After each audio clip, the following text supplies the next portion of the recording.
देखिए बेटा, आज हम कराएंगे टाइप नंबर 70। सही टेस्ट कब दे? टेस्ट बेटा आज रात तक दे देना आराम से।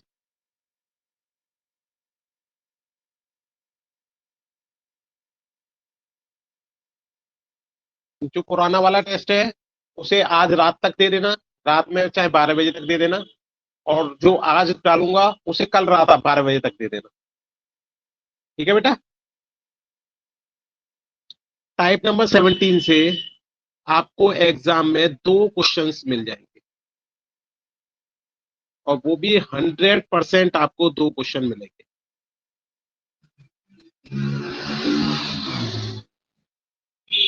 मेरी आवाज क्लियर आ रही है बेटा? पहले एक बच्चा बताओ जल्दी से, साउंड क्लियर आ रही है और व्हाइट बोर्ड दिख रहा है?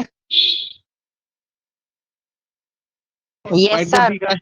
चलिए, वेरी गुड, वेरी गुड। देखिए बेटा, जैसे मान लीजिए a1x plus b1y plus c1 equal to 0, a2x plus b2y plus c2 equal to, ये हमारी 2 लीनियर इक्वेशन इन 2 वेरिएबल दे रहे हैं। ठीक है, रेखीय समीकरण 2 घात वाली, 2 घात की रेखीय समीकरण दे रखे हैं। अब हमें इसमें 3 केस याद करने हैं।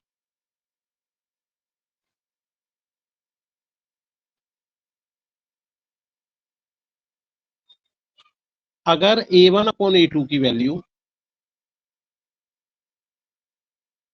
नॉट इक्वल टू b1/b2 के बराबर आ जाए, या a1/a2 की वैल्यू इक्वल टू b1/b2 और इक्वल टू c1/c2, तीनों बराबर आ जाए, या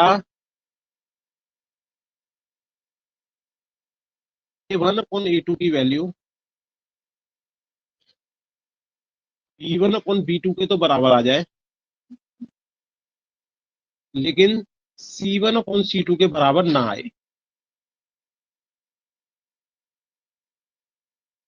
तो ये 3 केस एराइज हो सकते हैं हमारी लीनियर इक्वेशन इन 2 वेरिएबल। तो ध्यान रखें, अगर हमारा नॉट इक्वल टू आता है तो हम इसे बोलते हैं यूनिक सॉल्यूशन।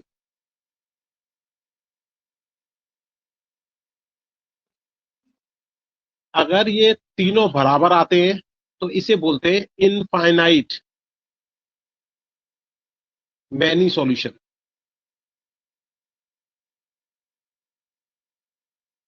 हिंदी में मैं अभी बता रहा हूं बेटा।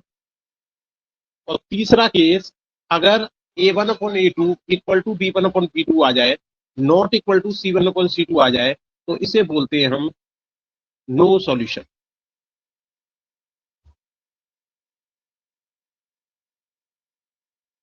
क्या है? यूनिक सॉल्यूशन को हिंदी में बोलते हैं एक हल, मतलब इन दोनों इक्वेशंस का एक हल होगा। इनफाइनाइट मैनी सॉल्यूशन को बोलते हैं अनंत हल।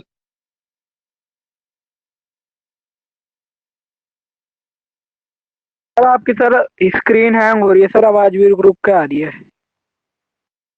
बेटा चल मैं दोबारा रिफ्रेश करता हूं इसे। और तीसरा है नो सॉल्यूशन। नो सॉल्यूशन में बेटा होता है हमारा एक भी हल नहीं।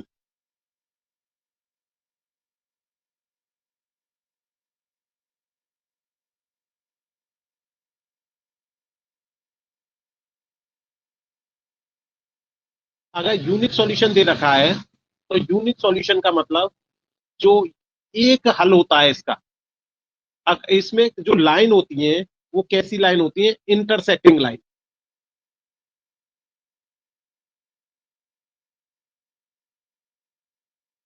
इसके अंदर जो लाइन होती है वो होती है हमारी कोइंसिडेंट लाइन।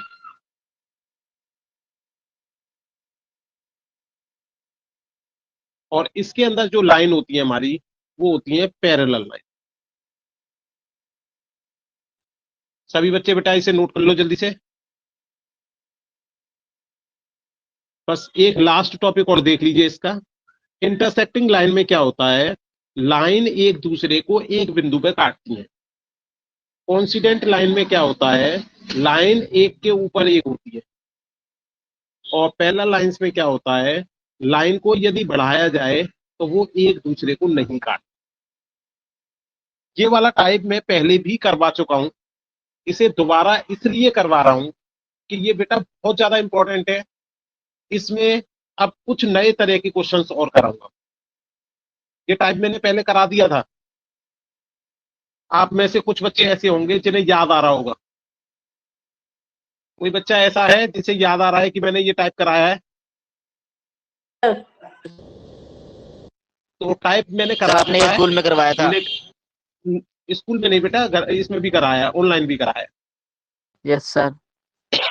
बहुत ज्यादा इंपॉर्टेंट टाइप है, इसलिए मैं दोबारा भी करा रहा हूं। और कुछ टाइप के क्वेश्चंस इसके अंदर रह गए थे, इसलिए मैं करा रहा हूं इसे। और मैं पहले ही बता दे रहा हूं, मैं इस टाइप को छोड़ नहीं सकता, क्योंकि इस टाइप के हमारे पास एग्जाम में 2 क्वेश्चंस आएंगे। और दोनों की दोनों क्वेश्चंस अगर इस टेबल को याद कर लिया जाए तो 100% सॉल्व हो जाएंगे हमारे दोनों की दोनों क्वेश्चंस। अगर किसी, ये अगर हम मोटा मोटा देखें तो हमें 9 चीज याद करनी है इसमें।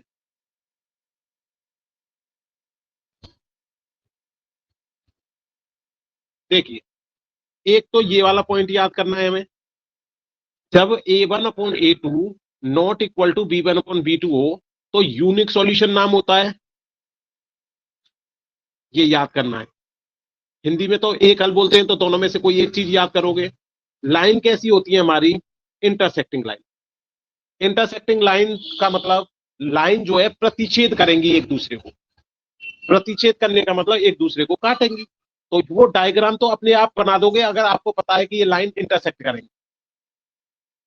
दूसरी चीज आपको याद करनी है ये वाली, कि अगर तीनों इक्वल हैं तो हमारा हो जाता है इनफाइनाइट मेनी सॉल्यूशन, और हिंदी में अनंत हल बोलते हैं इसको। और लाइन कैसी होती है, कोइंसिडेंट। कोइंसिडेंट का मतलब आपको नहीं आता होगा। कोइंसिडेंट का मतलब होता है एक दूसरे के ऊपर, एक दूसरे के कंप्लीट, एक दूसरे को मतलब ढक ले। ऐसी चीजें जो एक के ऊपर एक रख दी जाए तो वो ढक लेती है।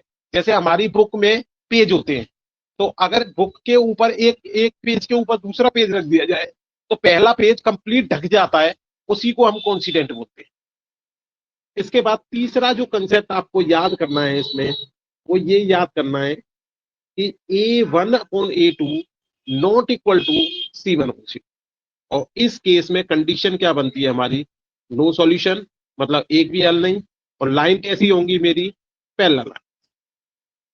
अगर इस तरह से आप इसको याद कर लेंगे, 100% मान लीजिए आप, आपके 2 मार्क्स तैयार होंगे।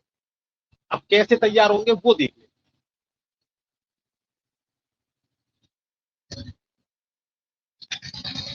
नोट हो गया बेटा, आगे बढ़ूं? यस सर, हो गया यस सर। चलिए बेटा, चलिए मैं नेक्स्ट स्लाइड खोलता हूं। देखिए, क्वेश्चन किस तरह से होगा वो देखिए।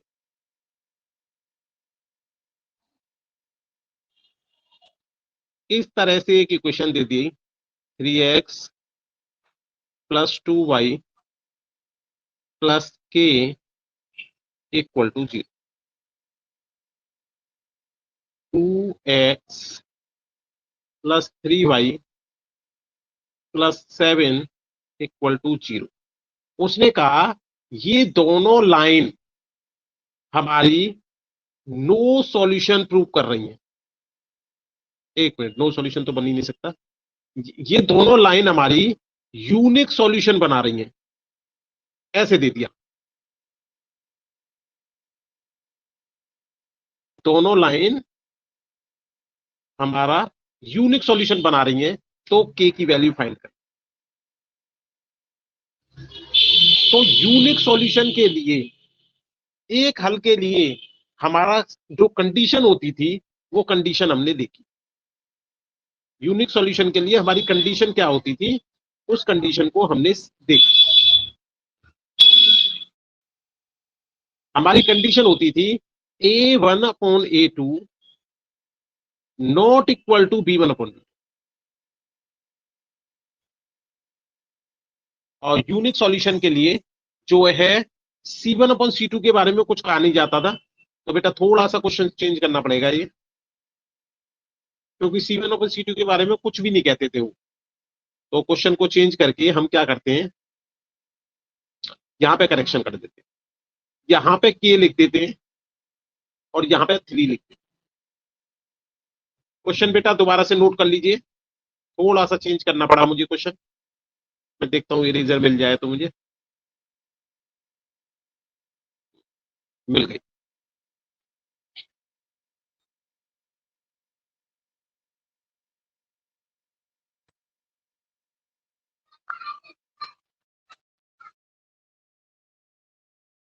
ठीक, यहां पर हमने 3 कर दिया।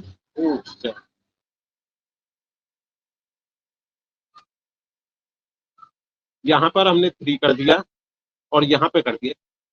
अब find the value of T, ये बन सकता है कुछ। सर ये केवा है सर, सर ये केवा है सर, ये हाँ, सेकंड उसमें इक्वेशन। ओके सर, ओके भाई, ये बेटा ठीक। देखो बेटा, अब पहले A1/A2 की वैल्यू निकाल लेंगे हम। A1 की वैल्यू 3, B1 की वैल्यू 2, C1 की वैल्यू 3। इसी तरह A2 की वैल्यू 2, B2 की वैल्यू A और C2 की वैल्यू हमारी 7। अब हमने देखा A1/A2 की वैल्यू हमारी आ गई 3/2, B1/B2 की वैल्यू 2/K। अब यूनिक सॉल्यूशन के अंदर C1/C2 को तो देखना ही नहीं है।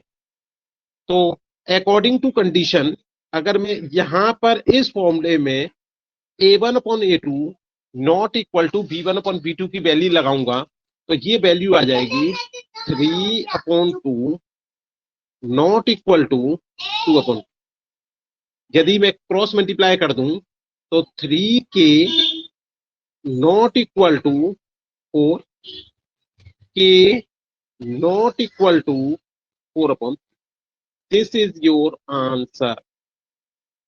इक्वल टू लग रहा है, नॉट इक्वल टू लग रहा है, इस बात का आपको ध्यान नहीं देना है।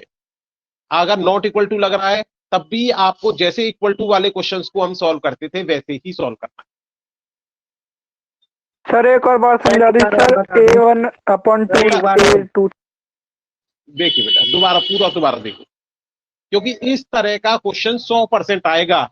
हो सकता है यूनिक सॉल्यूशन ना पूछ के नो सॉल्यूशन कह दे, नो सॉल्यूशन ना पूछ के इनफाइनाइट मेनी सॉल्यूशन कह दे, लेकिन ये मैं तुम्हें 100% कह रहा हूं कि के की वैल्यू फाइंड करने वाला क्वेश्चन 100% आएगा एग्जाम में।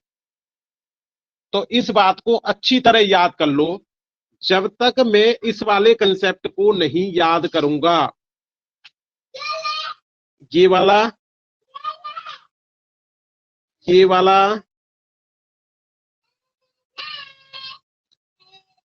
और ये वाला, ये तीनों कंसेप्ट जब तक मैं तैयार नहीं करूंगा तब तक ये मान के चलो मेरा 1 नंबर छूटना ही छूटना है एग्जाम। क्योंकि कैलकुलेशन भी बहुत ज्यादा कठिन नहीं होती इस क्वेश्चन की। अगर 10 क्वेश्चन की प्रैक्टिस कर ली आपने तो ये मान के चलिए ये क्वेश्चन आपका किसी भी हालत में छूटेगा नहीं।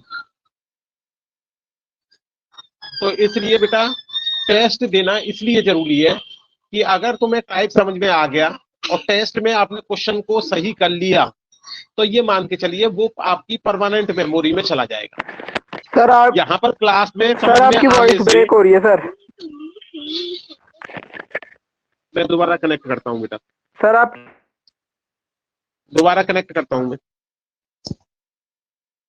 Okay sir. अब आ रही है सही? अब सही आ रही है? Yes sir, yes sir. Yes sir. चलिए देखो बेटा, सबसे पहला कंसेप्ट जो हमें याद करना है, क्वेश्चन जैसा मैंने पहला क्वेश्चन बनाया कि उसने यूनिक सॉल्यूशन दे रखा था हमें, और हमारे लिए यूनिक सॉल्यूशन में क्या कंडीशन होती है ये हमने अपने आप लिखी थी। यदि हमें फॉर्मूला याद नहीं होगा तो हम इस कंडीशन को नहीं लिख पाएंगे। हो सकता था क्वेश्चन में इनफाइनाइट मैनी सॉल्यूशन दे देता वो, तो कंडीशन मुझे ये तीनों वाली देखनी पड़ती। हो सकता है वो नो सॉल्यूशन वाली कंडीशन दे देता, तो मुझे कंडीशन ये वाली लिखनी। अभी इसी क्वेश्चन को और बढ़िया बनाने के लिए वो यूनिक सॉल्यूशन ना कह के वो कह दे दोनों की दोनों लाइन इंटरसेक्टिंग है। अगर उसने ये कह दिया कि ये दोनों की दोनों लाइन इंटरसेक्टिंग है, तब भी मुझे ये कंडीशन लिखनी पड़ती। तो क्वेश्चन आपका तीनों में से किसी भी रूप में आ सकता है। हो सकता है वो केवल आपसे ये पूछे इक्वेशन देने के बाद कि इस इक्वेशन का यूनिक सॉल्यूशन होगा, इनफाइनाइट मैनी सॉल्यूशन होगा, या नो सॉल्यूशन होगा। या दूसरा क्वेश्चन वो ऐसा पूछ सकता है कि उसने कह दिया कि ये यूनिक सॉल्यूशन है, इनफाइनाइट मैनी सॉल्यूशन है, या नो सॉल्यूशन है, तो इसमें के की वैल्यू निकालो। तीसरा ये पूछ सकता है कि यदि ये इंटरसेक्टिंग लाइन है तो के की वैल्यू निकालो, अगर ये इनफाइनाइट मैनी सॉल्यूशन है तो के की वैल्यू निकालो, या ये जो है हमारा पैरेलल लाइन है तो हमारा के का सॉल्यूशन निकालो।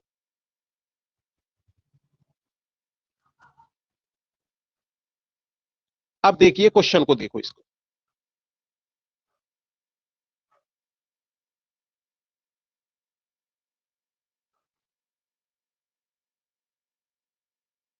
देखिए क्वेश्चन के अंदर जो भी एक्स का कोफिशिएंट होता है वो होता है हमारी a1 की वैल्यू, जो भी हमारा y का कोफिशिएंट होता है फर्स्ट इक्वेशन के अंदर वो होती है हमारी b1 की वैल्यू, और जो भी कांस्टेंट बचा है that is the value of c। तो a1, b1 और c1 की वैल्यू निकालने में किसी बच्चे को दिक्कत नो है? सर। किसी बच्चे को दिक्कत? चलिए नो सर। नेक्स्ट देखिए, a2 की वैल्यू हमारी होती है coefficient of second line x। x का कोफिशिएंट वो भी किसमें? सेकंड लाइन के अंदर। Coefficient of in second line हमारी वैल्यू होती है 2 की। इसी तरह तो कांस्टेंट टर्म है हमारा, वो वैल्यू हो गई हमारी c2। तो यहां पर ये दोनों वैल्यूज निकालना सभी को आ गया। Yes sir. किसी को परेशानी है तो माइक ऑन करके पूछ लो। चलिए अब मैंने क्या किया सर a1 अपॉन हाँ बोलो बेटा। सर यहाँ पे यूनिक सॉल्यूशन बोलो है, लेकिन आपने तो ये 3 किया है।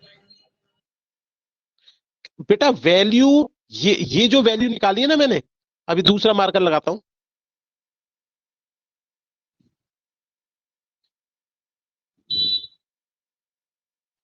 देख बेटा, ये जो मैं ग्रीन कलर से इंडिकेट कर रहा हूं तेरे को,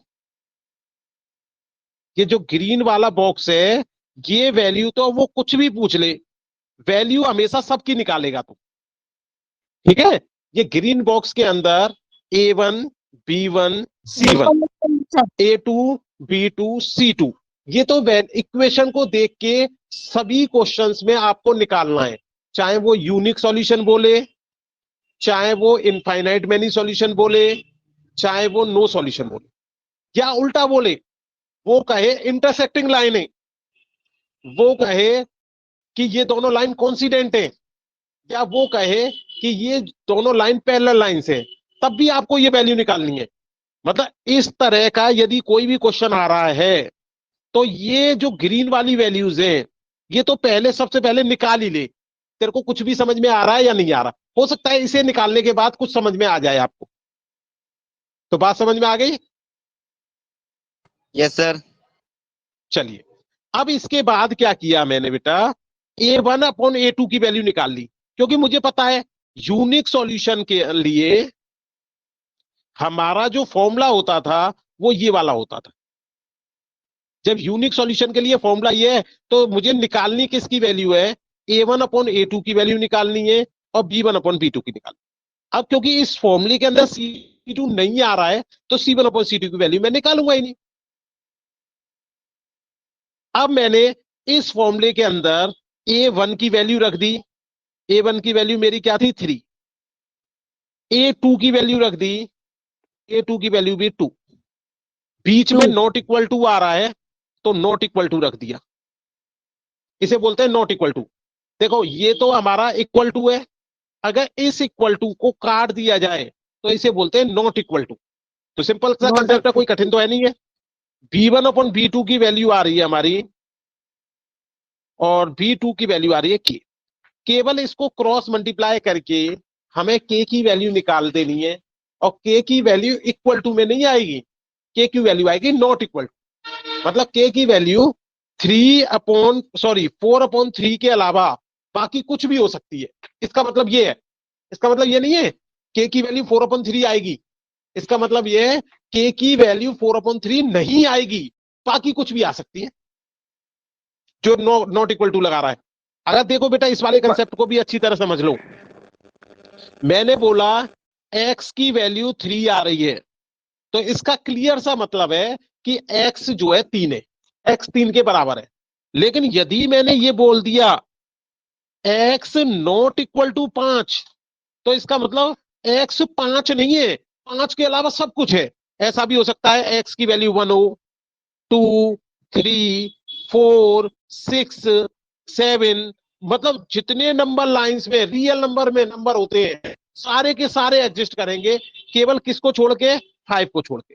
तो इन दोनों का मतलब अच्छी तरह समझ लो, x=3 का मतलब ओनली x=3, जबकि x=5 का मतलब अनंत इनफाइनाइट नंबर हो सकते हैं, 5 को छोड़ के दुनिया का कोई सा भी नंबर। कुछ समझ में आया? Yes sir. Yes sir. जो मैं ये Yes, sir. बताना चाह रहा हूं इसका मतलब, ये मतलब Yes, समझ sir. में आ गया या नहीं आ गया? यस ठीक सर। है। Yes, sir. हाँ, Yes, sir. चलो मैं एक क्वेश्चन Yes, sir. बनाता हूं Yes, sir. इसका कि Yes, sir. किसको इसको समझ में आ गया। एक क्वेश्चन बनाता हूं, Yes, sir. चलिए क्वेश्चन नंबर 17 का बी पार्ट।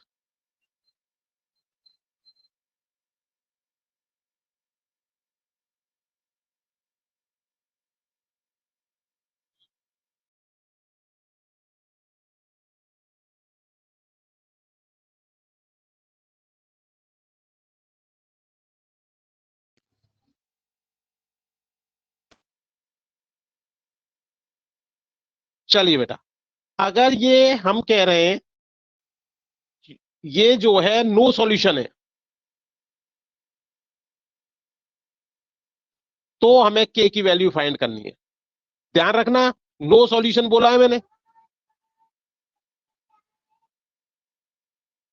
और इसको कर लेते हैं हम 16 कर लो। चलिए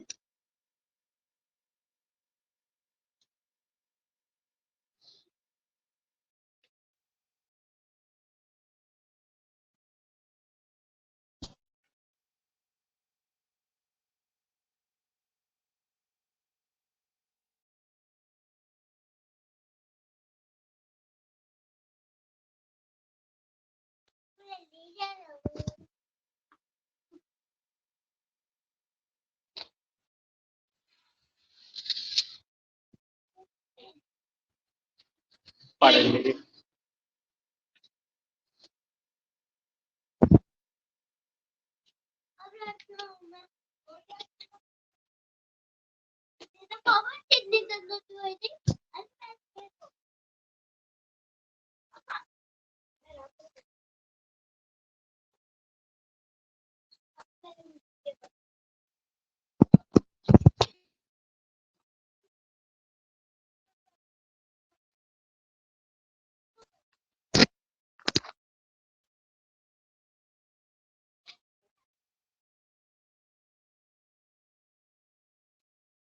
हो गया सत्यम पाल। बेटा जिस जिस बच्चे का हो जाएगा वो चैट बॉक्स में लिख के दिखाए आंसर। Okay sir.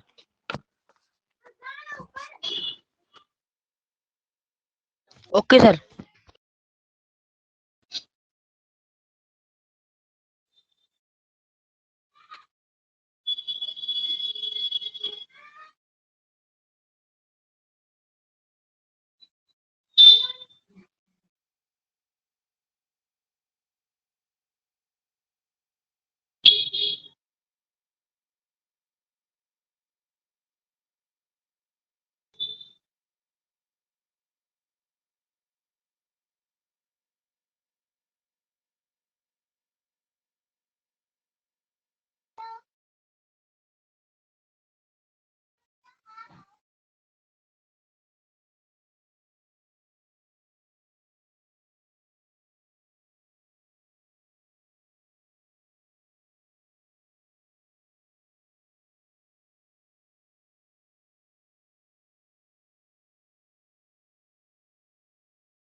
अभी तक 4 बच्चों का आंसर आया बेटा केवल। करिए बेटा कोशिश।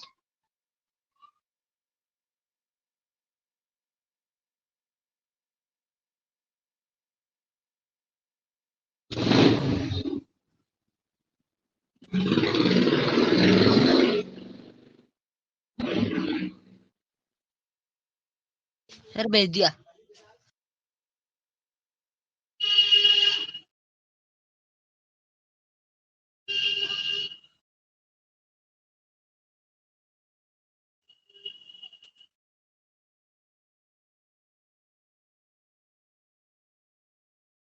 चलिए बेटा, ज्यादातर बच्चे बता रहे हैं कि के की वैल्यू 2 आ रही है और आपका आंसर गलत है। देखते हैं कैसे।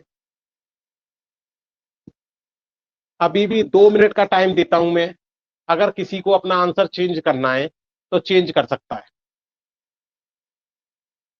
2 मिनट का टाइम है आपके पास, आप अपना आंसर चेंज भी कर सकते हैं।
सर भेज दिया।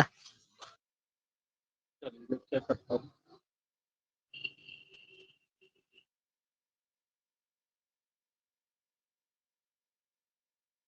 चलिए अब देखते हैं किसका आंसर सही है और किसका गलत।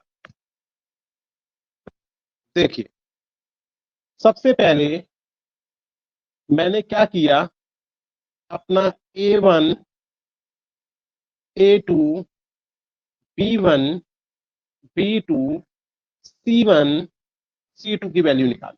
मैंने कहा था कुछ भी निकालना हो ये वैल्यू तो हमेशा निकाल लो। तो मैंने A1 की वैल्यू निकाली, K आ गई। B1 की निकाली, -7 आ गई। C1 की निकाली, 6 आ गई। A2 की निकाली, 2 आ हेलो गई। सर। B2 की निकाली, बोलो बेटा। सर जी यहाँ जो आपने के लिखा था यहाँ सर जी एक्स भी तो लिखा हुआ है। हाँ तो बेटा कोफिशिएंट ही तो लेते हैं, एक्स थोड़ी लेते हैं कभी। एक्स तो वेरिएबल है। जरा ये देख, जब मैंने इक्वेशन बताई थी तो उसके अंदर भी तो एक्स लिखा आ रहा था। जो मेरी स्टैंडर्ड इक्वेशन थी उसके अंदर एक्स लिखा नहीं आ रहा था बेटा। देख, एक्स इसके अंदर भी लिखा है और एक्स इक्वेशन के अंदर लिखा है।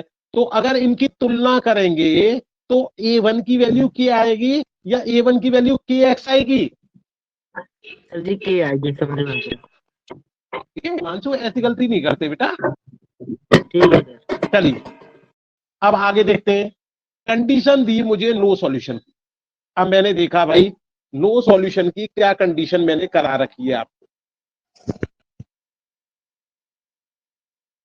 नो सॉल्यूशन के लिए मैंने कंडीशन अपनी निकाली पुरानी वाली। देखो जरा, नो सॉल्यूशन के लिए मेरी ये थर्ड वाली कंडीशन थी, A1/A2 equal to B1/B2 not equal to C1/C2। अब मैंने इस कंडीशन को अपनी को लिख दिया। तुरंत मैंने लिखा कि मुझे याद है फॉर नो सॉल्यूशन। अभी मैंने आपको पीछे से भी दिखा दिया, कंडीशन थी वेरी लो सॉल्यूशन के लिए, A1/A2 इक्वल टू तो हो सकता है B1/B2 के, B1/B2 के, लेकिन नॉट इक्वल टू है C1/C2। तो अब वैल्यूज डाल दी मैंने, A1/A2 की वैल्यू डाली,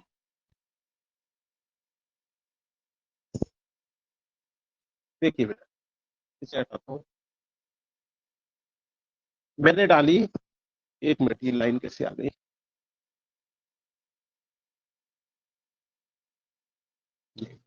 देखिए बेटा A1 के है, A2 2, B1 माइनस का 7, B2 प्लस का 7 not equal to C1 6 and C2 minus. जब इस तरह की कंडीशन आ रही है और हमारा K जो है इक्वल टू वाले के साथ आ रहा है, तो दो केसेस बनाएंगे हम।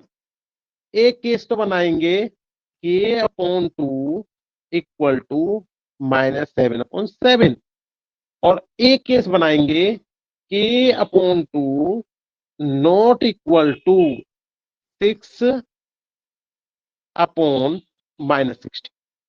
तो ध्यान रखें, दो केस एराइज होंगे यहां से, क्योंकि हमें K की वैल्यू निकालनी है, तो K वाले टर्म को सेकंड वाले से कंपैरिजन करना है, और K वाले को हमें थर्ड वाले से कंपैरिजन।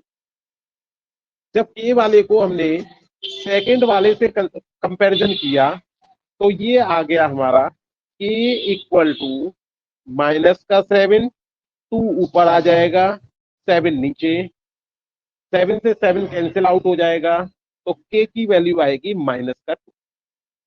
एक वैल्यू तो K की -2 आ गई हमारी।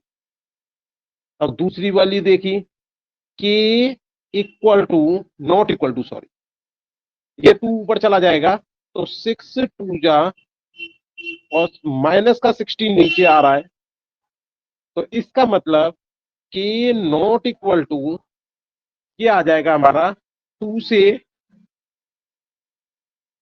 16 को काटा 8 टाइम, 2 से 6 को काटा 3 टाइम्स, 2 से 8 को काटा 4 टाइम्स, तो दिस इज माइनस का 3/4। मतलब K की वैल्यू -3/4 के अलावा कुछ भी हो सकती है, या यहां पे आता है और, या तो K की वैल्यू -1/2, सॉरी, K की वैल्यू -2 दे रखी होगी पेपर में, या K की वैल्यू ये वाली दे रखी होगी, K नॉट इक्वल टू -3/4 दे रखा होगा, या फिर नन ऑफ दीज आंसर दे रखा। तो देख लेना आंसर हमारा किस वाले से मैच करता है। सर तो कभी कभी क्या है, वो ए ऑप्शन में तो दे देगा K की वैल्यू 2, और बी ऑप्शन में दे देगा K नॉट इक्वल टू -3/4। तो इस केस में ए और बी दोनों सही हो जाएंगे। तो ए और डी वाले ऑप्शन में वो क्या लिख देगा पता है, इसमें आंसर कैसे देगा वो? अभी बेटा एक मिनट सुन रहा हूं मैं तेरी बात, पहले इसका आंसर बता दूं मैं। ओके इसका सर। आंसर ऐसे दे सकता है वो कि K की वैल्यू -2 के बराबर, बी में दे दिया K की वैल्यू नॉट इक्वल टू -3/4, एक दे दिया उसने K की वैल्यू नॉट इक्वल टू 3/-4, और एक दे दिया ऑल ऑफ एबव। तो अब देखो बेस्ट आंसर कौन सा माना जाएगा, ए माना जाएगा, बी माना जाएगा, सी माना जाएगा, या डी माना जाएगा? Sir ji D. Sir A B. बेटा तुझे मैंने बताया था मेरे 10th क्लास के पेपर में दो आंसरों को टिक नहीं लगा सकते हम। नीरज बताया नहीं था बेटा मैंने ये वाली बात, किसी भी पेपर में दो आंसर को हम करेक्ट नहीं कह सकते, केवल एक ही आंसर को हमें करेक्ट कहना है। तो अब ये बता मुझे चारों में से किसको करेक्ट कहूंगे? Sir D all of this. भाई क्रिश तो कह रहा है डी।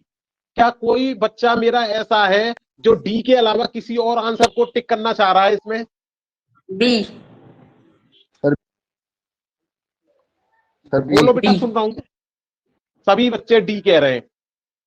क्या सर, एक बार एक पिछला बच्चे की पेज दिखा आवाज मुझे दीजिए। बी जैसी आई थी? बी। क्या कोई किसी बच्चे की बी भी आ रही है आवाज?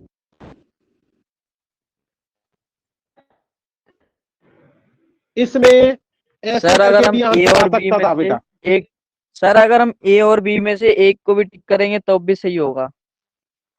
बेटा तुझे जानकर अच्छा लगेगा, इधर सुन। नाम बताना अपना। सर सत्यम। नाम बता के। हैं? सत्यम सर। सत्यम बेटा, देख बेटा, मैंने एक बार तुझे ये बताया था, जैसे ये ए अपॉन बी लिखा है, अगर इसमें माइनस का साइन मैंने ए के साथ लगा दिया, या माइनस का साइन मैंने बी के साथ लगा दिया, या माइनस का साइन मैंने बीच में लगा दिया, दोनों की मैथमेटिकली ये तीनों का मतलब सेम होता है। तो सत्यम, ये जो चीज है और ये चीज है, इन दोनों का मतलब सेम है। ठीक है भाई सत्यम? Yes sir. ये बेटा गलती, ये वाला चीज मत भूल बेटा। ये मैं कई बार बता चुका हूं, कई क्वेश्चनों में काम आ चुका है ये वाली बात। माइनस का साइन ऊपर लग रहा है हमारा ए के साथ, या माइनस का साइन हमारा बी के साथ लग रहा है, या माइनस का साइन हमारा बीच में लग रहा है, तीनों केस का आंसर सेम है। ठीक है भाई? Okay sir. हाँ, इस बात को बेटा सभी बच्चे नोट करके रखें। ये गलती अब आगे से कभी नहीं करनी। अगर -2/3 लिखा है या 2/-3 लिखा है, या माइनस का साइन बीच में लगा दिया, 2/3 लिखा है, तीनों का मतलब हमारे लिए सेम है। मैथ में दुनिया में कोई इंसान ऐसा नहीं है जो मैथमेटिकली इन दोनों को अलग, इन तीनों को ये कह दे कि इन तीनों में कुछ अंतर है। जैसे एग्जाम्पल याद आ रहा गया है मुझे एक, जैसे मान ले 2 लिखा मैंने और एक बच्चे ने लिखा 2/1, क्या इन दोनों की वैल्यू सेम है या अलग है? सेम है सर सर। सेम है। सर सेम है। ठीक है। अब तो ऐसे ही इन तीनों की वैल्यू सेम है बेटा, ये तीनों की वैल्यू सेम है। ये वाली बात अपने दिमाग के अंदर अच्छी तरह बसा के रख लो बेटा, तीनों की वैल्यू सेम होती है।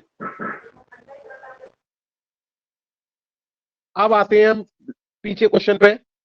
तो बेटा बात समझ में आ गई? ये नो सॉल्यूशन वाला क्वेश्चन समझ में आ गया?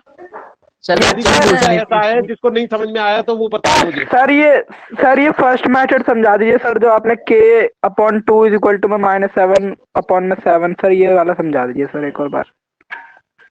देख बेटा, A1 की वैल्यू कितनी आई थी मेरी? अब अपना माइक ऑन कर ले बस तू, बाकी कोई भी बच्चा बीच में नहीं बोलेगा बेटा। हाँ, बाकी सर का कोई के भी बच्चा बीच में नहीं बोलेगा, केवल यही बच्चा बोलेगा। A1 की वैल्यू के देख मैंने लिख रखी है कि नहीं लिख रखी बेटा? Yes sir.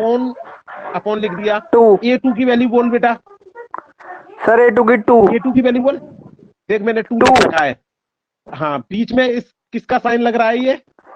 Is equal to, तो देख इक्वल टू लगा दिया मैंने। B1 की वैल्यू बोल। सर -7। देख मैंने -7 लिख दी, अपॉन लगा दिया। B2 की वैल्यू बोल। 7 लिख दिया मैंने। नॉट इक्वल टू लगा दिया, देख ये नॉट इक्वल टू लग रहा है तो नॉट इक्वल टू लगा दिया। अब यस सर। C1 की वैल्यू बोल 6 और C2 की वैल्यू बोल। -16। ठीक है। अब मुझे क्या करना होता है बेटा, ये 3 टर्म है, मैं मार्कर चेंज करता हूं, उससे समझ में अच्छी तरह और अच्छी तरह आएगा, तुझे दिखेगा भी। ग्रीन लेते, चल देख बेटा, ये जो है ये फर्स्ट टर्म है मेरा। कौन सा टर्म है ये? फर्स्ट। और ये वाला मेरा सेकंड टर्म है। इसको कौन सा टर्म बोलूंगा मैं? सेकंड। और ये वाला मेरा थर्ड टर्म है। टर्म के नाम याद हो गए तुझे? Yes sir. बीच में इनमें एक में इक्वल टू और एक में नॉट इक्वल टू लग रहा है, इससे कोई फर्क नहीं पड़ता। अब यस हमें सर। वैल्यू किसकी निकालनी है? सर के की। वैल्यू किसकी निकालनी है? के की। के के की। की, के का मतलब फर्स्ट टर्म की वैल्यू निकालनी है हमें। तो यस फर्स्ट सर। एक बार तो फर्स्ट टर्म को सेकंड टर्म के बराबर रख दे, और यस एक सर। बार फर्स्ट टर्म को थर्ड वाले टर्म के बराबर रख दे। अब क्योंकि थर्ड यस वाला सर। टर्म आ रहा है हमारा नॉट इक्वल टू, तो इसलिए यहां पर हमने लगा दिया नॉट इक्वल टू। ये काम किया है मैंने, फर्स्ट टर्म को सेकंड टर्म के बराबर रख दिया और फर्स्ट टर्म को नॉट इक्वल टू रख दिया थर्ड टर्म। अब समझ में आ गई बात? Yes sir. बस अब उसके बाद सिंप्लीफाई कर दिया। पता सिंप्लीफाई करना सिखाना है? No sir. चल बेटा, वेरी गुड। क्या नाम था आपका? Sir sir Krish. Sir Krish. Krish. ठीक है बेटा, सर समझ में आ गया। हाँ बोल, सर बोल बेटा, सर कह रहा हूँ बोल बेटा, मैं सुन रहा हूँ। कौन 7 सर, इसे कैसे काटा आपने? ये कौन सा 7 वाला? से 7 कट जाएगा सर। इस वाले में इसकी बात कर रहा है? इसकी बात कर रहा है बेटा? सत्यम, मेरी बात सुन रहा है? हेलो, क्या मेरी आवाज आ रही है बच्चों? Sir Yes, sir. सिस्टम का यस नेटवर्क सर। स्लो होगा। सत्यम बेटा, मेरी बात सुन रहा है? हेलो सत्यम। सर वो चलो बेटा, क्लास से चला दोबारा से। गया सर। सर अब एग्जिट हो गया वो। कोई बात नहीं, हाँ नेटवर्क चला गया होगा बेटा उसका। ऐसा बच्चा नहीं है वो कि चला जाए, ठीक है? नेटवर्क चला जाएगा तो फिर वो क्या कर ले बेचारा। और नेटवर्क तो कभी कभी मेरा भी चला जाता है, तो इसका मतलब ये थोड़ी है मैं क्लास से चला गया। चलिए, अब नेक्स्ट क्वेश्चन एक और करोगे आप इसी जैसा। क्वेश्चन नंबर 17 का सी। क्वेश्चन कह रहा है फाइंड के इफ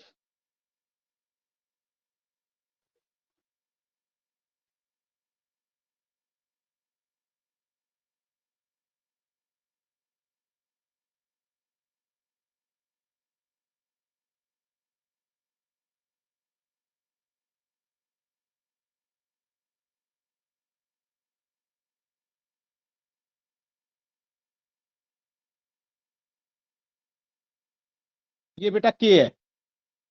अगर सबको समझ में आ रहा है तो ठीक है, नहीं तो मैं मिटा के दोबारा बनाऊं इसे। ये समझ में आ रहा है सर आ सबको रहा के है है? सर। आ रहा है सर तो आ रहा ठीक है। है, फिर मैं दोबारा नहीं, ठीक है मैं दोबारा नहीं बना रहा फिर। Equal to 0। चलिए बेटा, के की वैल्यू निकालनी है, जबकि इसमें सॉल्यूशन दे रखा है हमारा नो सॉल्यूशन।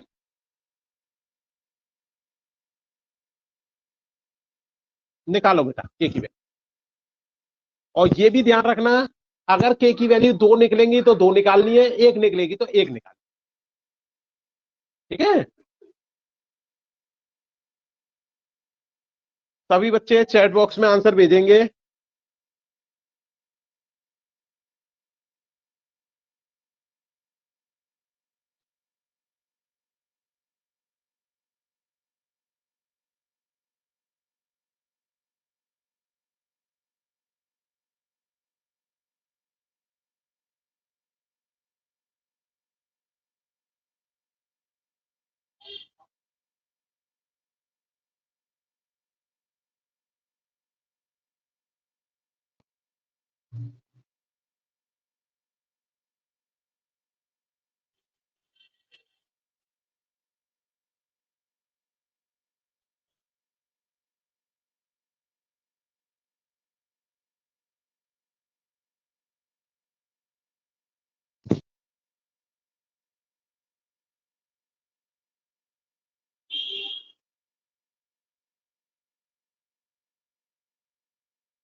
सर भेज दिया।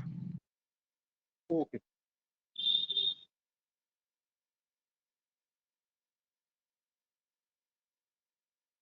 अगर दो आंसर आपके आ रहे हैं तो दोनों वैल्यू भेजना बेटा मेरे को।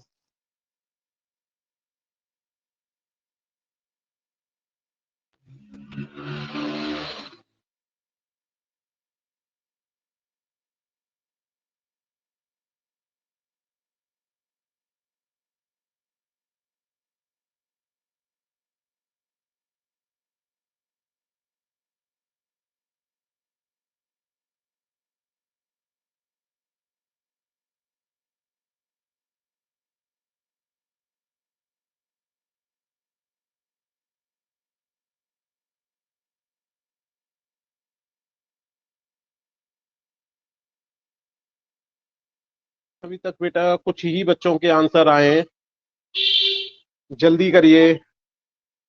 2 मिनट। कर ले बेटा कर ले, कोई बात नहीं, मैं वेट कर रहा हूँ। सर मुझे ये कुछ सिखाना है सर ये आपको। सर ये नॉट डिफाइन आ रहा है तो सर कैसे लिखे सर उसमें चैट बॉक्स में सर? नॉट डिफाइन ऐसे लिखते हैं, NOT not, INFIN, not define की स्पेलिंग लिखते हैं नहीं sir, sorry, no DEFIN। Solution. Okay sir, okay sir.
बोलो बेटा, और टाइम चाहिए कि आगे करा दूं मैं? सर करा दीजिए सर।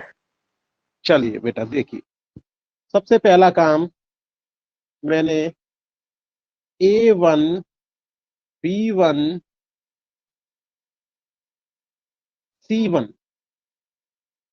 A1 3 B1 2, यहां C1 की वैल्यू -7 आ रही है।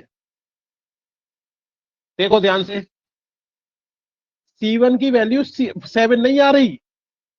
बहुत सारे बच्चों ने C1 की वैल्यू 7 लिख दी होगी, जबकि आप ये देखो इस इक्वेशन में इक्वल टू 0 आ रहा है। और जब मैंने इक्वेशन कराई थी, देखो मैं पुराना वाला पेज निकालता हूं,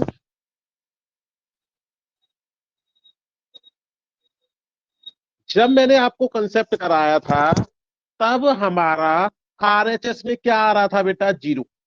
RHS में क्या आ रहा है? 0। सबसे पहले हमें इक्वेशन को इस फॉर्म में कन्वर्ट करना होता है।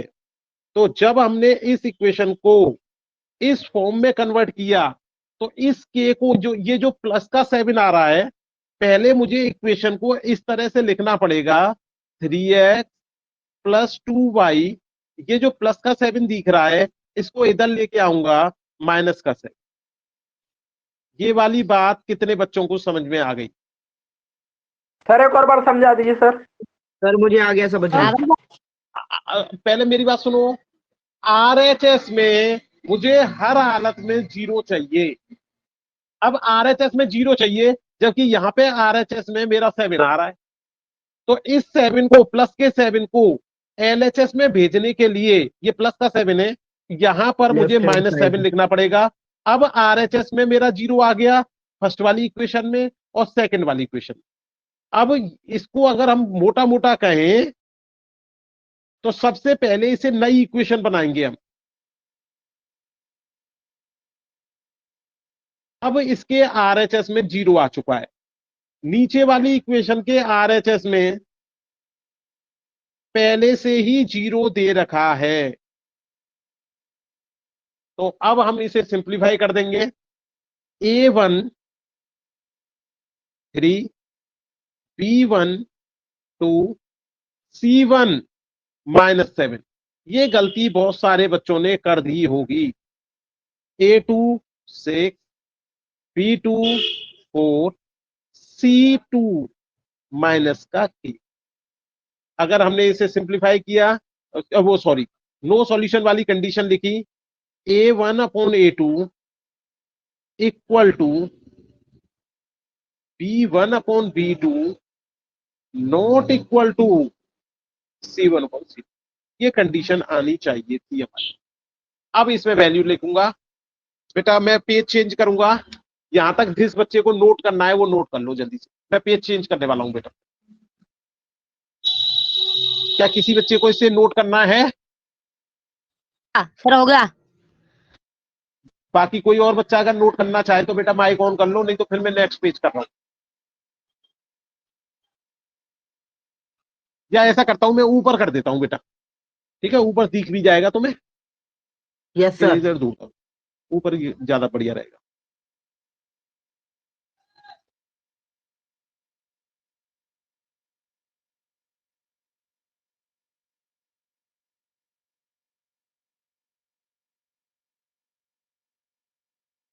ये दिखेगा ना तो सही रहेगा।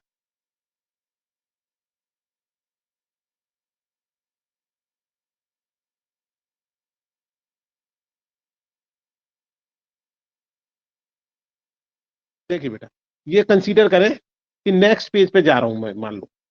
तो यहां पर मुझे A1/A2 की जगह वैल्यू रखनी पड़ेगी, तो ये आ जाएगी मेरी 3/6। यहां मैं B1/B2 की जगह वैल्यू रखूंगा तो ये मेरी आ जाएगी 2/4। यहां मैं C1/C2 की जगह वैल्यू रखूंगा, लेकिन ये आ रहा है मेरा नॉट इक्वल टू, ये आ जाएगी -7 अपॉन -। अगर मैंने इसको सिंप्लीफाई किया तो यहां पर ये फर्स्ट टर्म है मेरा, ये सेकंड टर्म है और ये थर्ड टर्म है। अब मुझे ये बताओ के की वैल्यू मेरे किस टर्म में आ रही है, पहले में आ रही है, दूसरे में आ रही है, या तीसरे में आ रही है? तीसरे में। तीसरे में। तो मुझे क्या करना पड़ेगा, एक बार तीसरे टर्म को फर्स्ट टर्म के बराबर लिखना है और एक बार तीसरे टर्म को सेकंड टर्म के बराबर। ये वाली बात कितने लोगों को समझ में आ गई? जैसे पिछले क्वेश्चन में मेरे सर मुझे आ गया। फर्स्ट टर्म में के की वैल्यू आ रही थी, तो फर्स्ट को मैंने सेकंड के बराबर और फर्स्ट को ही थर्ड के बराबर लिख रखा था। मतलब के वाले टर्म को ही बाकी के दोनों के बराबर रखना होता है। तो के वाला टर्म यहाँ पे हमारा थर्ड वाला था, तो थर्ड वाले को फर्स्ट वाले के बराबर रख दिया और थर्ड वाले को ही हमने सेकंड वाले के बराबर। ये वाली बात कितने बच्चों को समझ में आ गई? सर मुझे आ गई। सर मुझे भी आ गई। जैसे कि हेलो सर, वेरी गुड। हाँ बोल बेटा। जैसे 3 सर जी मैं जैसे बताऊं, हेलो सर। जैसे थर्ड टर्म को वन टर्म में रखना, जैसे 7 -7 अपॉन बटे में -k है, तो है ना सर जी। हाँ। तो फिर जाके फिर सर जी 3 बटे में 6 आएगा ना सर जी। हाँ हाँ, एकदम सही, एकदम सही। बस मैं तो केवल तुझे ये मोटा मोटा कंसेप्ट बता रहा हूं कि एक बार थर्ड वाले को फर्स्ट वाले के बराबर रखना है और एक बार थर्ड वाले को सेकंड। अब वैल्यू लगा दूंगा मैं। थर्ड की वैल्यू तो मेरी आ रही है -7 अपॉन -k, हेलो जबकि सर। फर्स्ट की वैल्यू आ रही है मेरी 3/6। Hello sir. यहाँ -7 अपॉन -k और सेकंड की वैल्यू आ रही है मेरी 2/4। अब बोल बेटा क्या कह रहा है, जब से नहीं सुन रहा था मैं। बोल क्या कह रहा है, सर सर बोल। सर जो आपने बोल बेटा बोल। थर्ड वाले पे रखी है, तो वो फर्स्ट पे हाँ, थर्ड पे नहीं रख सकते? फर्स्ट वाले पे थर्ड फर्स्ट पे रखेंगे इक्वल टू हम। थर्ड ऐसे रख हाँ। सकता है, दोनों का मतलब सेम है ना, रख सकता है यस बेटा। सर, यस सर, सर बस ये ये पूछ रहा ध्यान था। रखना है, थर्ड वाले को 2 बार रखना है। अब चाहे उसे किसी को पहले लिख दे, किसी को बाद में लिख दे, इससे कोई फर्क नहीं पड़ता मेरे को, ठीक है। Okay sir, okay okay okay चल सर। बेटा, अब देख बेटा, यहां मैंने माइनस के साइन से माइनस का साइन उड़ा दिया, अच्छा, एक चीज और प्रॉब्लम कर गई।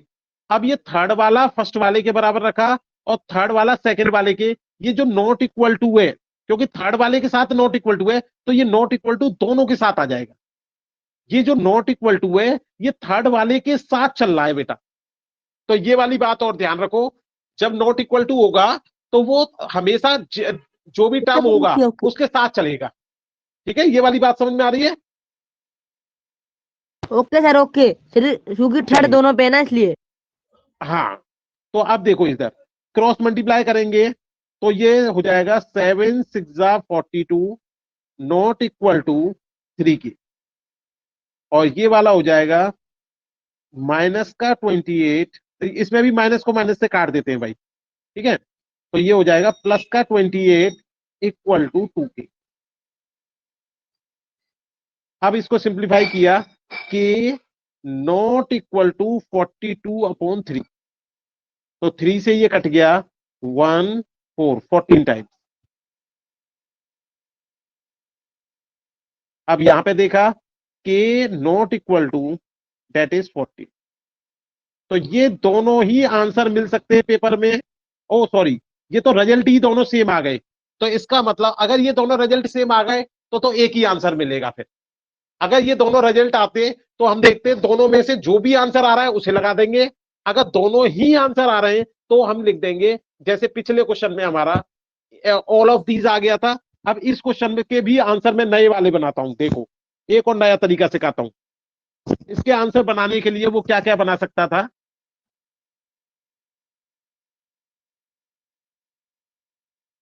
उसने ए दिया कि इक्वल टू 14, बाई चांस हम ये भूल ही जाते कि नॉट इक्वल टू चल रहा है। बी ऑप्शन दिया उसने कि नॉट इक्वल टू 14।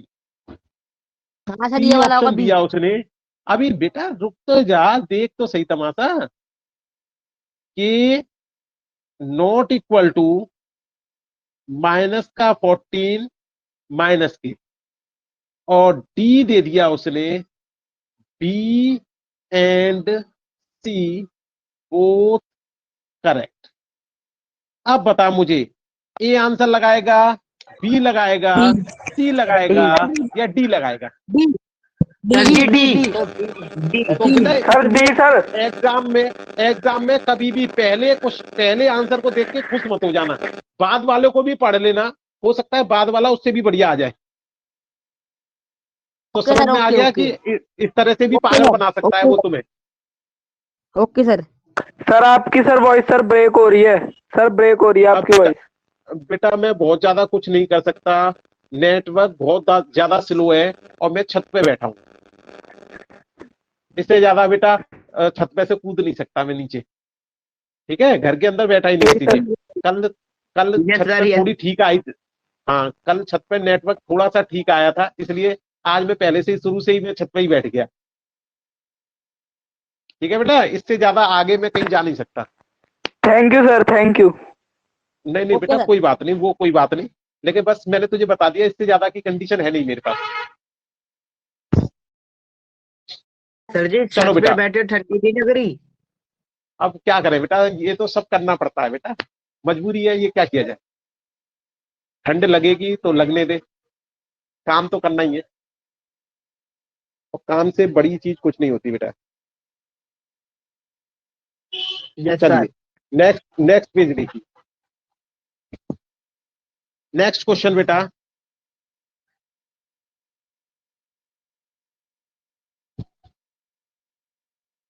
उसने कहा फाइंड लैम्डा। अब के की जगह लैम्डा लिख दिया उसने, तो तुम तो यही समझ के रखना कि के है। तुम ऐसा मत सोचना ना भाई लैम्डा लिख दिया तो पता नहीं क्या बहुत बड़ी बात। इसको ये जो ऐसे करके बना देते हैं, ऐसे करके और ऐसे, इसको बोलते हैं बेटा लैम्डा। तो घबराना नहीं है, तुम्हारे लिए तो ये के ही है, ये समझ ले। तो इतनी बात सबको समझ में आ गई? Yes sir. हाँ, तो घबराना नहीं है, लैम्डा बोल दिया तो कोई बहुत बड़ा तीर मार दिया उसने।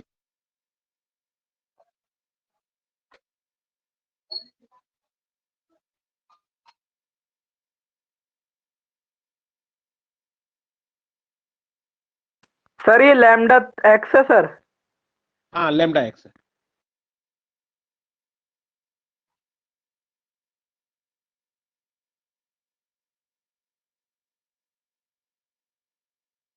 ये बेटा 8 है। उसने कहा इंटरसेक्टिंग लाइन है। अब की बार उसने वो नहीं शब्द यूज किए, नो सॉल्यूशन, इंटरसेक्टिंग, वो नो सॉल्यूशन और यूनिक सॉल्यूशन और इनफाइनाइट मैनी सॉल्यूशन। उसने अब की शब्द यूज किया इंटरसेक्टिंग लाइंस हैं ये। कैसी लाइन है? इंटरसेक्टिंग एक लाइन। दूसरे को हाँ, प्रतिच्छेद रेखाएं, हिंदी में बोलते हैं प्रतिच्छेद रेखाएं। तो ये इंटरसेक्टिंग लाइंस हैं, तब हमें लैम्डा की वैल्यू निकालनी है। स्टार्ट हो जाओ बेटा, सभी बच्चे करेंगे और जिसका आता जाएगा आंसर वो चैट बॉक्स में डालता जाएगा।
निकालो बेटा, जल्दी जल्दी निकालो। इतना कठिन क्वेश्चन नहीं है कि इतना ज्यादा टाइम लगे। थोड़ी सी हिम्मत करो, पक्का आंसर सही निकलेगा। अभी तक 2 बच्चों का जवाब आया है केवल मेरे पास।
अभी बेटा 9 बच्चों का जवाब आया है 12 में से।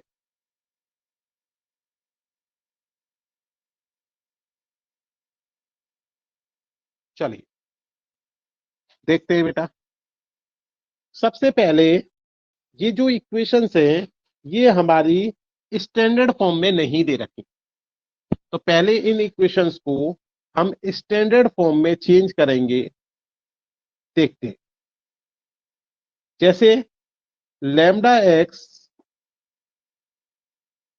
अब हमारा आना चाहिए वाई वाला टर्म, तो ये माइनस का 7y, क्योंकि x के बाद y वाला टर्म आता है, और प्लस का 3 तो हमारा LHS के अंदर ही है, तो इसका साइन चेंज नहीं होगा। अब ये जो हमारी इक्वेशन थी standard, a1x plus b1y plus c1 equal to 0, उस फॉर्म में लिखी जा चुकी। सेकंड वाली इक्वेशन को चेक किया, ये हमें पहले से ही सेकंड इक्वेशन स्टैंडर्ड फॉर्म में लिख रखी है। अब मैंने वैल्यू निकाली, a1 की वैल्यू लैम्डा, b1 की वैल्यू माइनस का 7, c1 की वैल्यू 3,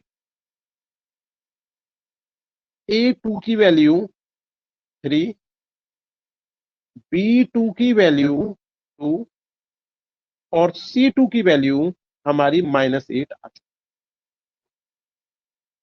क्या किसी बच्चे ने ये वैल्यूज निकालने में गलती की? जिसने गलती की वो माइक ऑन करके के अपना नाम बताओ जल्दी यस से। सर, यस सर, नहीं, नाम बताना बेटा, यस सर से पता नहीं पड़ता, नाम बताना पड़ता है। सर क्रिश, क्रिश, क्रिश। सर, और अंकित। कोई बेटा? अंकित। और किसी अंकित। ने गलती की? मोहम्मद नाइद। और किसी ने गलती की? बस, इसका मतलब केवल 3 बच्चों ने गलती की। ऐसा वैसे मैं मान नहीं सकता, मैं बता रहा हूं कम से कम इस समय कितने 13 बच्चे जुड़े हुए हैं, तो 13 में से कम से कम 10 बच्चों ने गलती की होगी, मैं ये मान के चल रहा हूं। चलिए, नहीं की तो अच्छी बात। अब मैंने देखा इंटरसेक्टिंग लाइन का कंसेप्ट क्या था। इंटरसेक्टिंग लाइन का कंसेप्ट था a1 अपॉन a2 की वैल्यू नॉट इक्वल टू आनी b1 अपॉन b2। तो यहां मैंने देखा a1 मेरा लैम्डा है, a2 मेरा 3 है, नॉट इक्वल टू b1 मेरा माइनस का 7 है, जबकि b2 मेरा 2 है। c1 अपॉन c2 की बात ही नहीं करनी। In the case of intersecting line केवल हमारा a1 not equal to b1 upon c1 upon c2 equal होगा नहीं होगा हमें कुछ बताया ही नहीं, तो इसलिए हम बात ही नहीं करेंगे उसकी। तो अब ये किया, तो ये बन गया मेरा 2 लैम्डा माइनस का 21, तो lambda not equal to -21 upon 2। This is your answer. ये बेटा किसको समझ में सर, नहीं आया? सर एक और क्वेश्चन दे दीजिए सर। कोई सर बात जी, नहीं, मैं मुझे दे दूंगा। समझ में पहले नहीं ये आया। बताओ कि बेटा कौन सी जगह नहीं समझ में आया, ये बताओ। सर किस ये जगह ना समझ में नहीं मुझे, आया? सर ये जो सर मैंने लैम्डा ना सर, अब बेटा इसकी बात सुन लेते हैं, पहले मुझे हिमांशु की बात सुनने दे। एक एक करके पूछोगे ना तो मुझे भी समझ में आएगा क्या पूछना चाह रहा है। हिमांशु अब तू बता बेटा, कहां पे समझ में नहीं सर आया? ये सर लैम्डा अपॉन में 3 है ना सर जी, यही समझ में नहीं आ रहा, लैम्डा लैम्डा वाला। अरे भाई देख, इधर इधर देख, हमारी जो स्टैंडर्ड इक्वेशन थी, जरा मार्कर चेंज कर देता हूं मैं, जिससे कि दोनों में अंतर महसूस हो तुझे। देख बेटा, हमारी जो स्टैंडर्ड इक्वेशन होती थी वो होती थी a1x plus b1y plus c1 equal to 0। तो यहाँ x से पहले a1 आ रहा है, यहाँ x से पहले लैम्डा आ रहा है, तो क्या a1 की वैल्यू लैम्डा नहीं होगी? जब a1 की Yes, वैल्यू sir. लैम्डा है तो a1 की जगह लैम्डा लिख दिया मैंने। यहाँ पे देख, Sir. a2 की वैल्यू 3 तो क्लियर दिख रही है, तो a2 की जगह Yes, मैंने sir. 3 लिख दिया। अब Yes, देखिए sir. नॉट इक्वल टू लगा रखा है, नॉट इक्वल टू लगा दिया Yes, मैंने। sir. इधर B1 की वैल्यू देख ऊपर दिख रही है तुझे क्लियर, -7 है, -7 लिख दी। B2 की वैल्यू +2 लिख दी। अब इसके बाद तो क्रॉस मल्टीप्लाई किया है, बता क्या नहीं समझ में आया इसमें? आगे सर जी समझ में आ नहीं गया समझ, लैम्डा वाला। बेटा लेमडा हो, के हो, डब्ल्यू हो, पी हो, वो कोई भी नंबर दे दे, उससे हमें क्या फर्क पड़ रहा है भाई? ये बता, अगर इसकी लेमडा की जगह वो के दे देता तो क्या फर्क पड़ता? हम सर तो सर के का यहाँ पर, क्यों सर आता? हाँ बस के का के लिखा उतर जाता, क्या आप आ जाती। अब हमने लेमडा उतार दिया। Yes sir. चलिए बेटा, आगे नेक्स्ट क्वेश्चन एक और देता हूं बेटा इसी तरह का, देखो।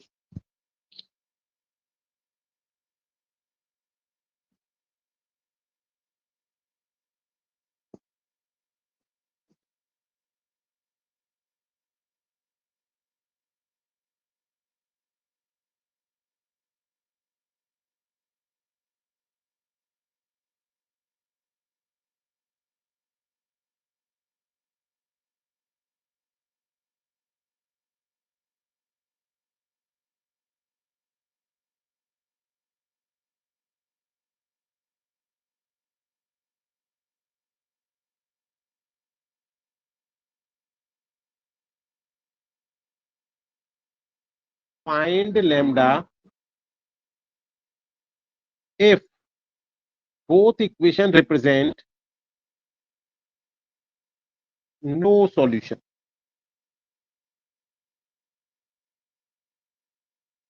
चलिए बेटा,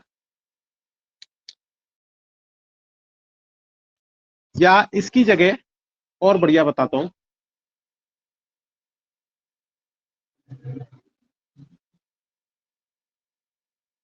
पैरेलल लाइंस।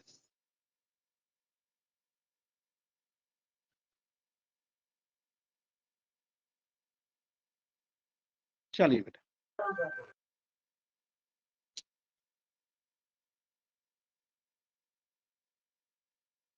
कोई चैट बॉक्स में डालेंगे बेटा, आंसर आ जाएगा तो।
अभी तक एक बच्चे का आंसर आया है केवल।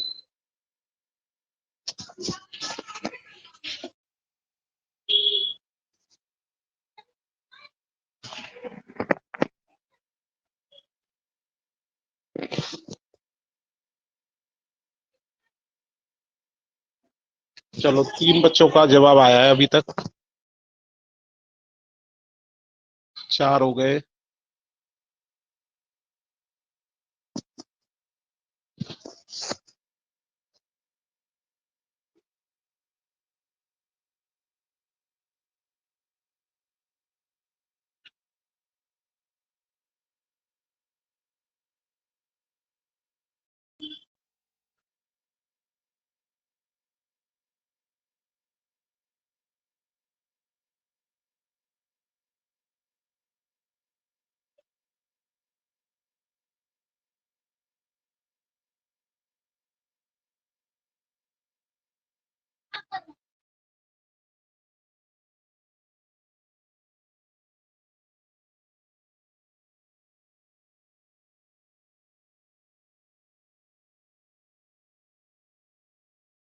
चलिए बेटा देखिए किसका सही निकला किसका गलत।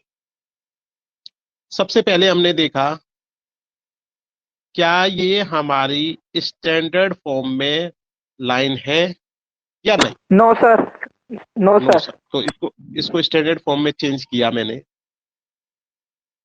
सबसे पहले x वाला टर्म आना चाहिए, फिर y वाला टर्म, फिर कांस्टेंट टर्म, और इक्वल टू में 0 आना चाहिए। ये प्लस का 19 था, जब मैंने इसे LHS में भेजा तो ये माइनस का 19। ये वाली इक्वेशन तो किसी फॉर्म में दे ही नहीं रही, तो हमने इसको क्या किया, पहले x वाला टर्म,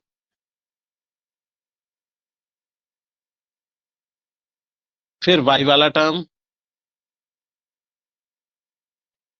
फिर ये कांस्टेंट टर्म हमारा प्लस का 8 है ये। इस तरह से हमने दोनों इक्वेशन को स्टैंडर्ड फॉर्म में कन्वर्ट कर दिया। अब वैल्यूज निकाल दी। सर हाँ सर बोलो बेटा। सर ये जो सेकंड इक्वेशन में सर 8 है, 8 इज इक्वल टू में 2x plus lambda Y, sir ये -8 होएगा ना सर उधर जाके? तो बेटा मैं इसको RHS में ले ही नहीं गया, मैंने तो इसको तो LHS में ही रहने दिया, इसको RHS से LHS में लाया तो देखिए माइनस का हो गया। ओके इसको सर। ठीक है, उसको मैंने चेंज ही नहीं किया बेटा, उसकी साइड ही चेंज नहीं। तो C1 की वैल्यू मेरी -19, A2 की वैल्यू माइनस का 2, B2 की वैल्यू माइनस का लैम्डा, और C2 की वैल्यू प्लस का 8। अब क्योंकि हमारी पैरेलल लाइंस दे रखी हैं, पैरेलल लाइंस में मेरी कंडीशन क्या होती थी, A1/A2 इक्वल टू तो होगा B1/B2 के, सर पर आपकी नॉट स्क्रीन इक्वल नहीं टू दिखाई होगा। दे रही है। अभी देख बेटा मैं दोबारा करता हूँ ट्राई। बाकी के और बच्चों को भी दिखाई नहीं दे रही बेटा? सर आ रही है सर। आ रही है बेटा। हाँ बेटा हिमांशु, नेटवर्क गड़बड़ करके होगा तेरा। ठीक है, तो अब मैंने A1/A2 4/-2 रखी, दिस इज 7/ का lambda, and not equal to this is C1/C2 -8। अब देखो फर्स्ट टर्म में आ रहा है, सेकंड थर्ड में आ रहा है, थर्ड, ध्यान से, दिस इज माई फर्स्ट, ये सेकंड है और ये थर्ड है, आ रहा है हमारा सेकंड के अंदर। तो एक बार सेकंड को फर्स्ट के बराबर रखेंगे और एक बार सेकंड को थर्ड के बराबर। अब देखो ध्यान से, पेज बदलना पड़ेगा, या चलो मैं ऊपर से मिटाई देता हूं, वो ज्यादा सही रहता है। ऊपर से इक्वेशन मिटा देता हूं।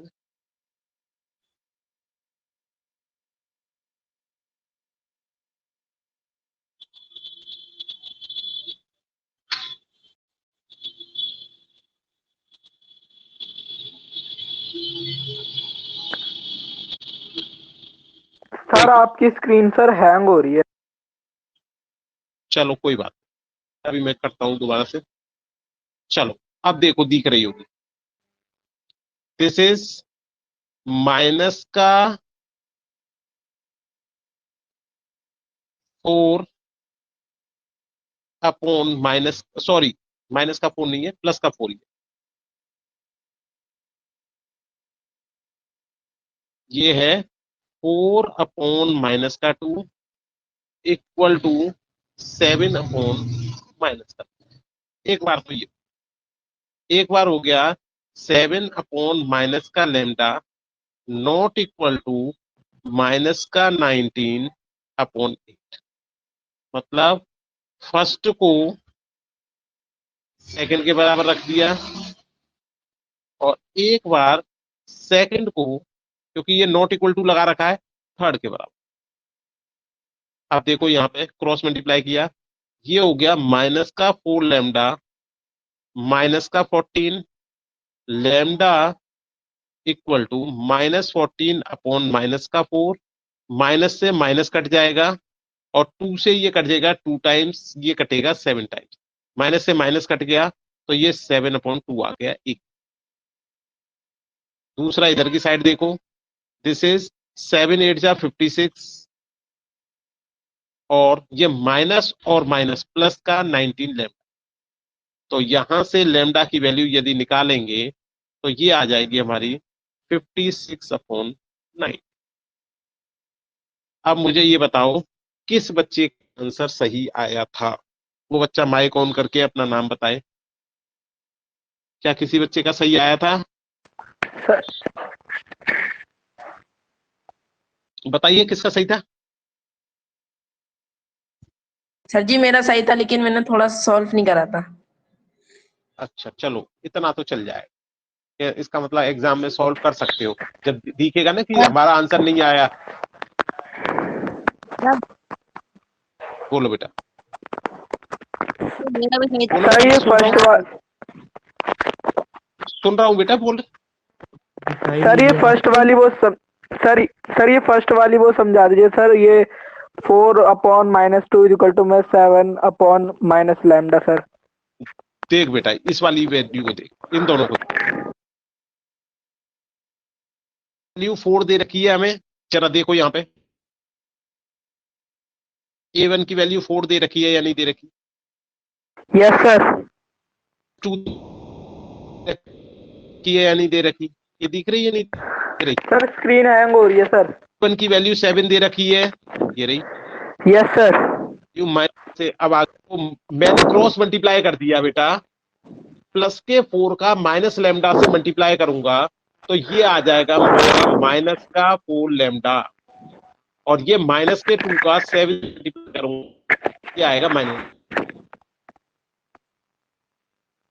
सर स्क्रीन हैंग हो रही है माइनस सर। के 4 का वॉइस ब्रेक मल्टीप्लाई हो रहा रही है तो यहाँ हो जाएगा, 2 से काट दिया, माइनस सर वॉइस माइनस से माइनस काट। Sir voice hello, sir voice break हो रही है सर, कुछ आवाज नहीं आ रही। कोई बात नहीं बेटा, रिकॉर्डिंग देख लेना, रिकॉर्डिंग में एकदम साफ आएगी आवाज, ठीक है? क्योंकि मेरे यहाँ पे Yes, नेटवर्क sir. आ रहा है, ठीक है? वो भी देख लो। तो बेटा इससे रिलेटेड क्वेश्चन में 10 क्वेश्चन आपका टेस्ट बनाऊंगा, उन क्वेश्चंस को कर लेना और ये वाला टाइप आपके 2 क्वेश्चन तैयार हो जाएंगे अच्छी तरह, एकदम अच्छी तरह 2 क्वेश्चन तैयार हो जाएंगे आपके और आराम से आपके अब तक जितना मैंने काम कराया है उससे 15 और 16 नंबर आराम से आपके आ जाएंगे। ठीक है बेटा? Okay sir. Good night sir. Good night sir. Good night sir.